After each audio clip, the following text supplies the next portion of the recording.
Hello foodie people, নবাবের দেশ মুর্শিদাবাদ। আর এই মুর্শিদাবাদেই একদম নবাবিয়ানাভাবে বেস্ট মুর্শিদাবাদের বিরিয়ানি খেতে চলে গেছিলাম। এই হাজারদুয়ারি রেস্টুরেন্টের ভেতরে এন্টায়ার ডেকোরেশন থেকে অ্যাম্বিয়েন্স পুরো নবাবিয়ানার মতো, পুরো নবাবিয়ানা ফিল হচ্ছিল, এতটাই অসাধারণ।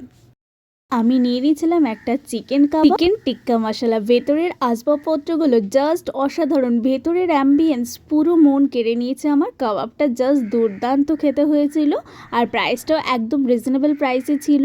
আর এটা হচ্ছে থার্ড ফ্লোর, এখানে 3টে ফ্লোর রয়েছে। এই থার্ড ফ্লোরটা পুজোর সময় খোলা হয়, এখন যেহেতু ভিড় অতটা নেই তাই বন্ধই ছিল। আর একটা নিয়ে নিয়েছিলাম স্পেশাল চিকেন বিরিয়ানি, যার মধ্যে ছিল 1 পিস আলু, একটা ডিম এবং 2 পিস চিকেন, 220 টাকা। বিরিয়ানিটা জাস্ট দুর্দান্ত খেতে হয়েছিল, আর চিকেন আলুটা ভীষণই সফট ছিল। এটা জাস্ট দারুণ খেতে হয়েছে, দারুণ। তারপর নিয়ে নিয়েছিলাম 70 টাকা দিয়ে একটা রায়তা। আমার মনে হচ্ছিল আরও একটা বাটি খায়, অসাধারণ হয়েছিল খেতে। মাটির ভাড়ে দিয়েছিল। এটার লোকেশন হচ্ছে মুর্শিদাবাদের লালবাগ হাজারদুয়ারির কাছেই হচ্ছে এই হোটেল হাজারদুয়ারি। যে কোনো টোটো বা অটো ধরে গেলেই তোমরা পৌঁছে যাবে এই হাজারদুয়ারির রেস্টুরেন্টে।